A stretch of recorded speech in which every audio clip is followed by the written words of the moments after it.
Hi guys, Oscar here from TCG Collectibles, and today I'm going to be introducing a new series called Market Watch. This series will involve the analysis of market trends through various trading card games, although we will be starting with Flesh and Blood for the most part. We will be analysing recent sales and non-sales of cards, as well as predicting upcoming trends within card games, using mostly Card Market and our own sales for reference. So without further ado, let's jump straight into it.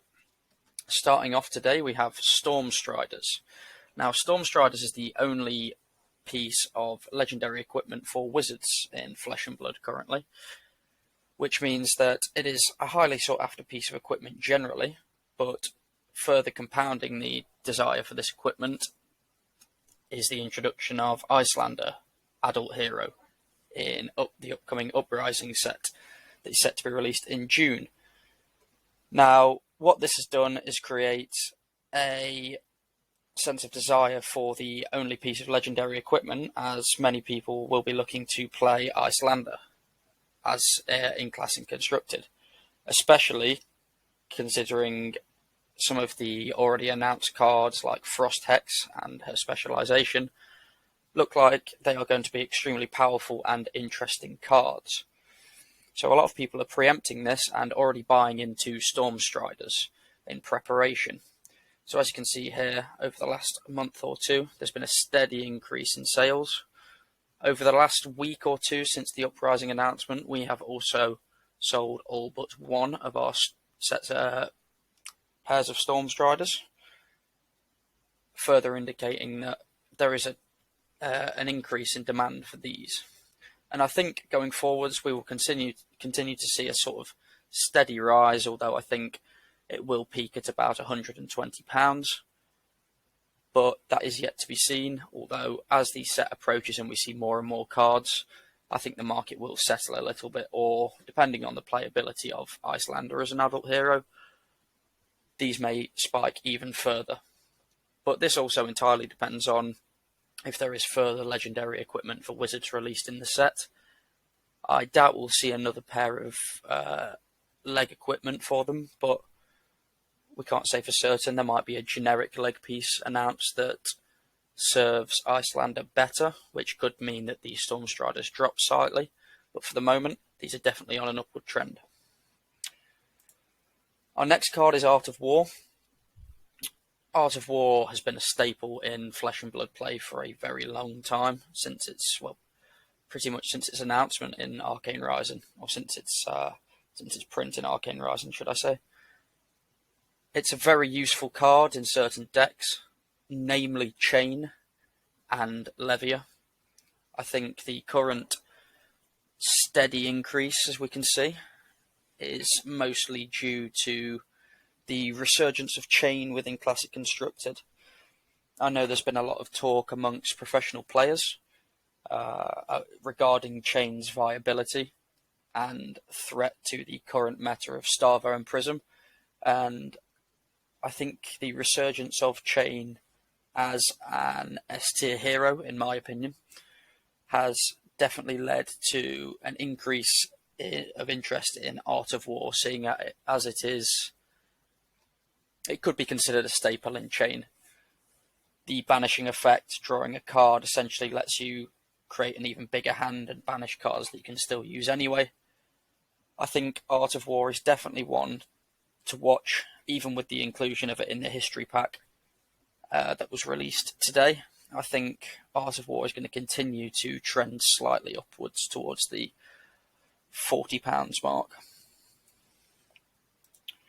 The next card we have on our current trend list is Phantasmal Footsteps.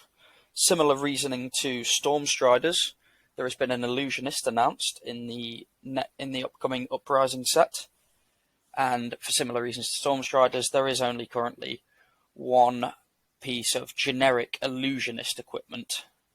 Vestige of Soul is specific to light Illusionists, so currently Prism.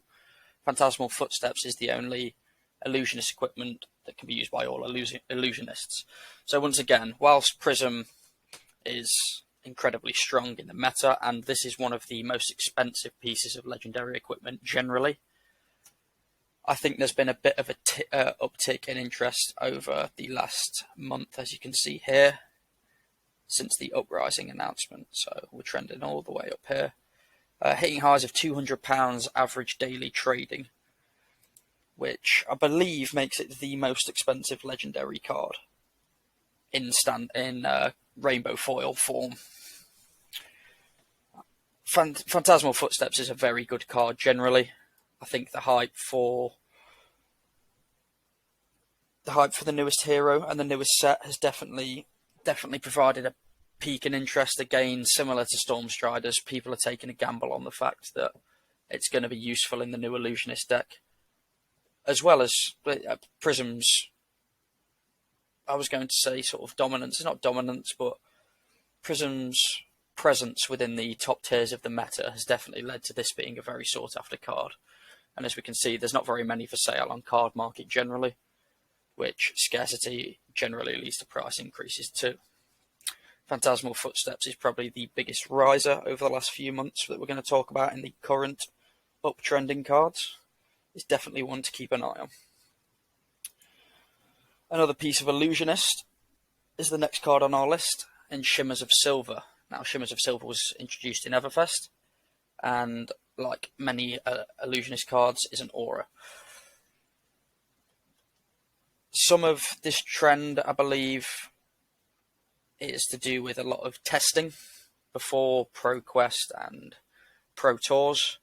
I think Everfest has been out a little while now. The meta's had time to settle somewhat, but with the latest banned and restricted announcement, there's been a lot of speculation around the new meta and new cards that are being new cards that fit into different decks differently and provide a different outlook on how each deck plays. And I think Shimmers of Silver is a very interesting card that a lot of Prism players will be looking at testing with for its viability in upcoming major tournaments. Swarming Gloom Veil is the next card and has had a massive role to play in the first ever hero hitting Living Legend status in Viserai in Blitz.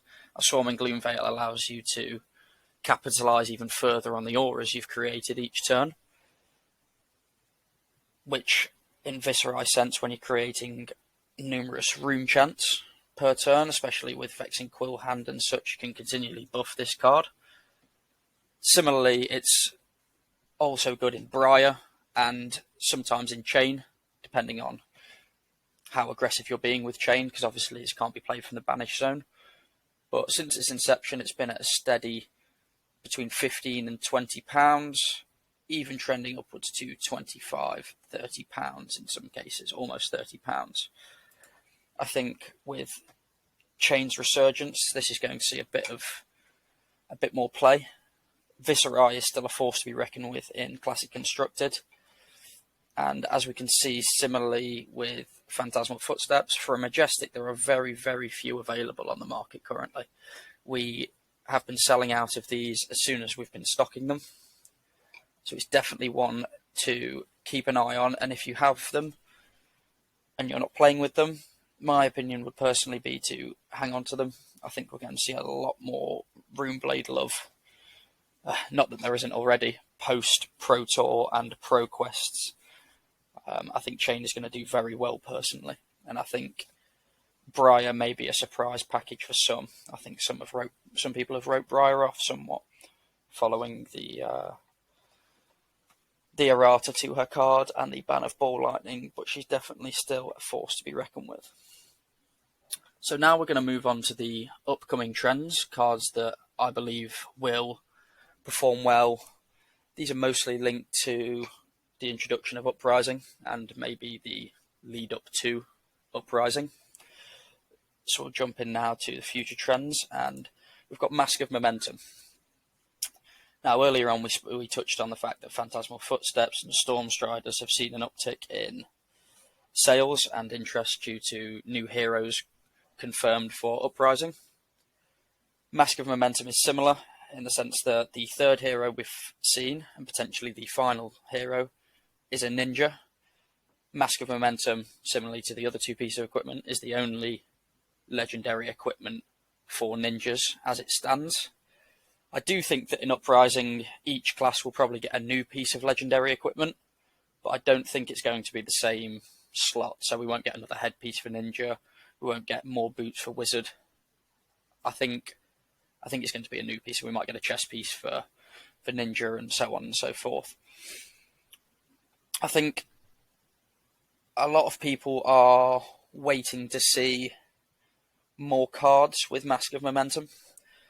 With ninjas not being so prevalent in the current meta, they don't sort of have the uptick that Prism's giving Phantasmal Footsteps to keep it a high-end legendary in the first place. And we've not seen cards like we have with Icelander to prompt the rise in Storm Striders. So I think a lot of people are being potentially cautious on this. There has been a slight uptick recently to around the £100 mark. I know for a little while it was sitting about £85. I still think there's a lot of room for Mask of Momentum to grow. I think as we get closer to Uprising, this will be a card to put some thought into. I think we will personally be stocking a few more of these. We're going to crack a few more Welcome to Wraith. I think this is going to be a card that's going to do very well with the introduction of Uprising and in the lead up to Uprising. Next we have Channel Lake Frigid.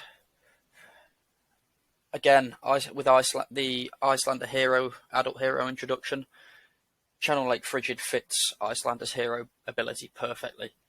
It's a blue card you can play from Arsenal, an ice card as well, so you can provide your opponent with a Frostbite as well as getting Channel Lake Frigid in play.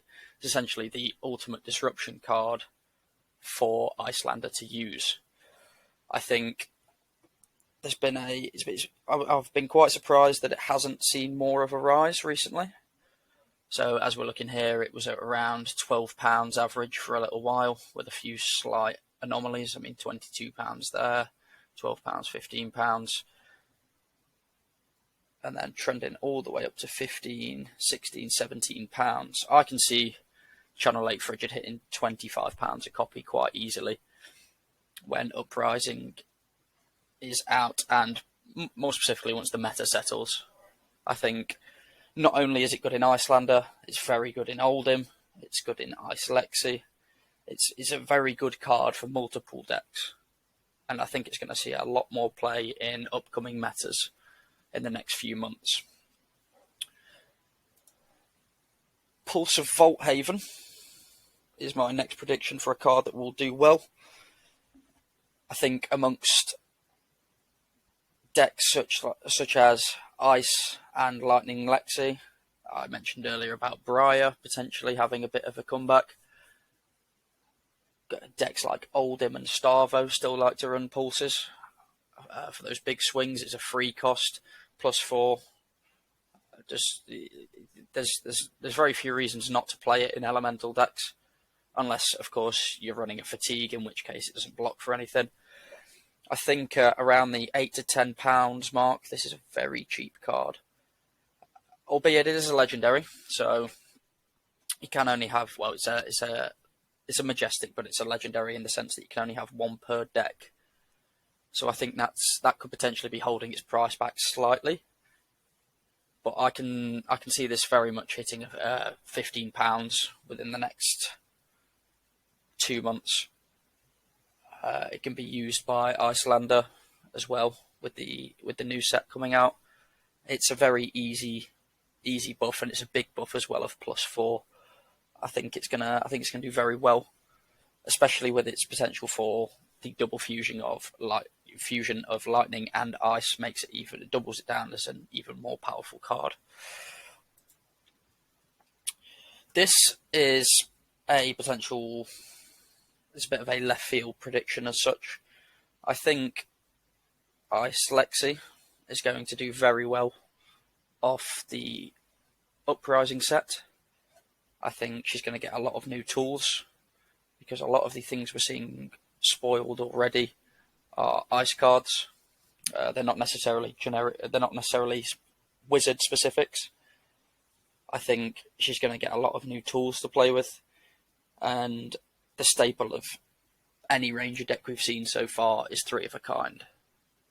It's an auto include on pretty much every list, and I think if Lexi does get a few more toys to play with, I think 3 of a kind is going to be a very popular card as people try and sort of put the final pieces of the Ice Lexi puzzle into place, because currently, having played a lot of Ice Lexi myself, I think it's not quite there, but I'm hopeful that Uprising will bring the final few pieces it needs to be a A-tier deck, potentially even S-tier, depending on what we get, but 3 of a kind will be at the heart of that. It's a powerhouse card.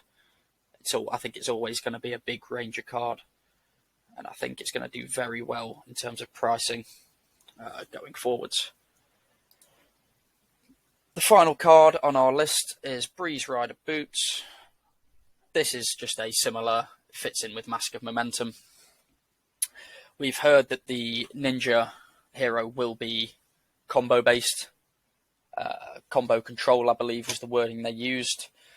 So similar to Katsu control, there's going to be a lot of combo pieces required. Obviously, we don't know the hero power yet, but Breeze Rider Boots is always good in Katsu control and any other ninja control for that matter, in the sense that if you get a handful of combo cards that you can't link together, or you don't have the starting piece for, Breeze Rider Boots allows you to give them all go again, so you can play off all the combos or link up any combos you need with missing pieces, and you don't have to worry about sort of drawing a dud hand. This card protects you from having a dud hand in Ninja, and also allows for some very salvageable turns where you potentially have a hand of all blues, but you can still get off some on-hit effects or combo effects.